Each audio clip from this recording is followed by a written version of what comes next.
Thank you for your patience and dedication, hard work watching these videos. This one, we're going to address academic honesty. In other words, not cheating.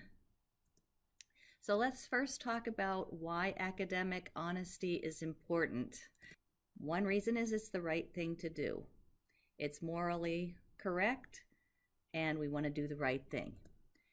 Secondly, it's not fair if someone else is cheating and getting a better grade because of it.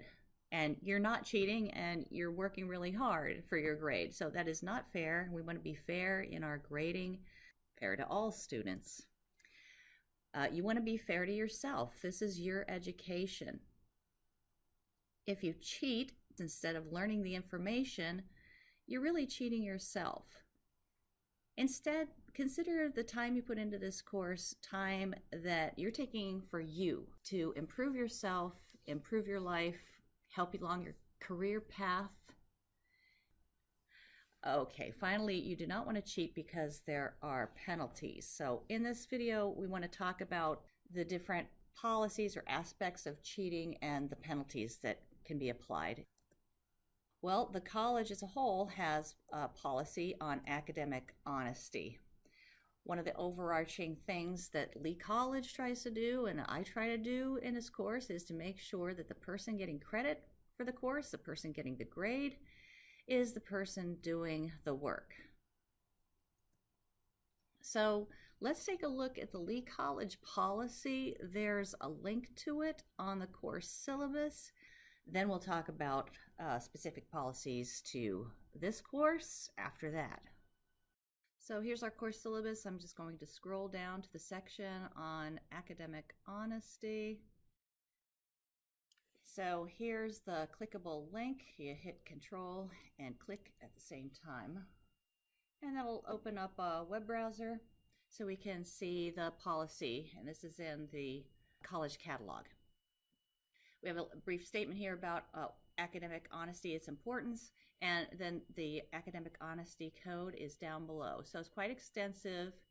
Some of the things that we're looking out for is, we don't want people using sources that aren't allowed by the instructor.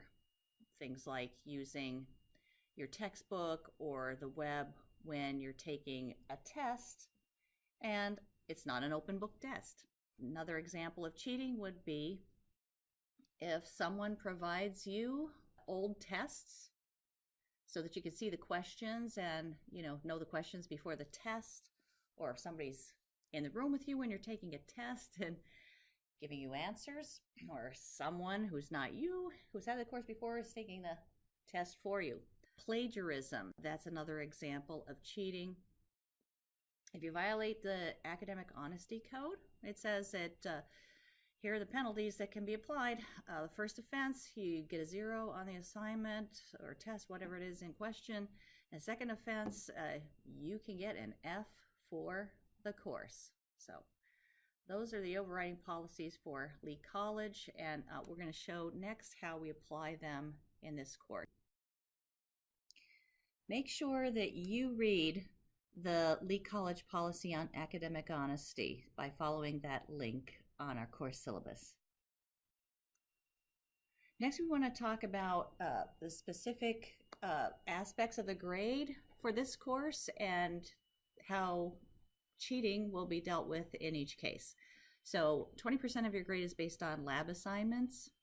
Lab assignments are open book, open note assignments. You can use your course resources, even other resources, although I don't recommend going out on the web for information, in order to help you do the lab.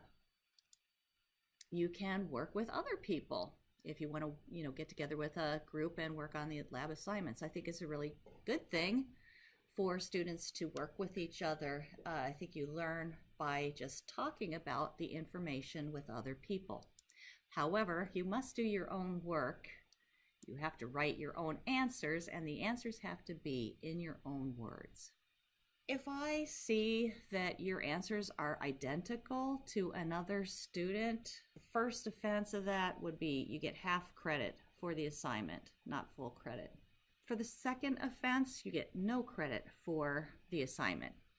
In any of these different aspects of the course, if there are repeated offenses, suspension from the course will result. And suspension means you get locked out of the course and you can't get back in unless you talk to me.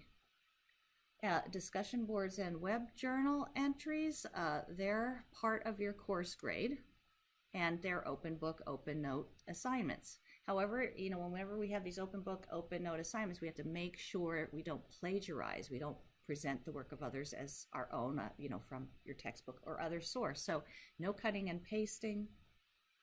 And, plagiarism does involve things like using ideas from another source and not indicating that they are from another source. And in order to avoid that, that really is only going to come into play if you use some source other than our Blackboard materials or your textbook or lab manual. Our course materials are okay. You don't have to cite those course materials. Just do not cut and paste. Your work has to be in your own words. And you can't present other people's ideas as your own. If you have questions about what plagiarism is, every semester there's a workshop on plagiarism. I'll try to remember to post the date for that workshop and the information so you can attend that. So our penalties are, first, if there's a problem, you'll get a warning. And then the second offense is a 0 for the assignment. Repeated offenses, you can get suspended from the course. We have quizzes. They're called Check Your Understanding. And sometimes there will be reflection questions. The reflection questions, the answers have to be in your own words, no plagiarism. For the quizzes, there'll be multiple choice questions and things like that. So those are open book. However, they're timed. You can work with other people too, I forgot to say. They're timed, so you don't have that much time to collaborate, but you get 2 attempts on each of them. So if you miss questions the first time, you can find the correct answers and go back and take your second attempt. I'm going to take the highest of the 2 attempts. Your penalty there is 1 warning, then 0 credit, and suspension if problems continue, just like the discussion board or weather journal posts. Finally, we have the unit tests worth 20% of your course grade. Those are no book, no notes, no outside sources. So you have to use Lockdown Browser to take the unit test. You're also not allowed to work with others, have somebody come in and take the unit test for you, anything like that. So in order to prevent that kind of problem, we're going to use Respondus Monitor when you take the test. So if you're taking the test from home, you must have a webcam in your computer, or an external webcam that you can hook up to your computer to take the test. If you don't have a webcam, you'll have to come into the testing center and take the tests. Testing center uses the Lockdown Browser. If you have questions about that, please contact me as soon as possible, and I'll give you some instructions on using the Lockdown Browser and Respondus Monitor. I don't know if we'll have time, but maybe I can set up a sample test and you can take the sample test using the Lockdown Browser Respondus Monitor and see how it works for you. You can read the penalties at the bottom there. If you are found cheating, you get a 0 for the test on your first offense. The second offense, you're suspended from the course, and the third offense, you're probably going to be failed from the course if you have repeated incidents of cheating. The Lee College policy does allow the instructor to fail the student for cheating. So, not the most pleasant topic to talk about cheating and failure from the course. Everybody's going to be good, and you'll try to be good, and we won't have any problems that way. Don't hesitate to ask questions if you have them. Thanks for watching.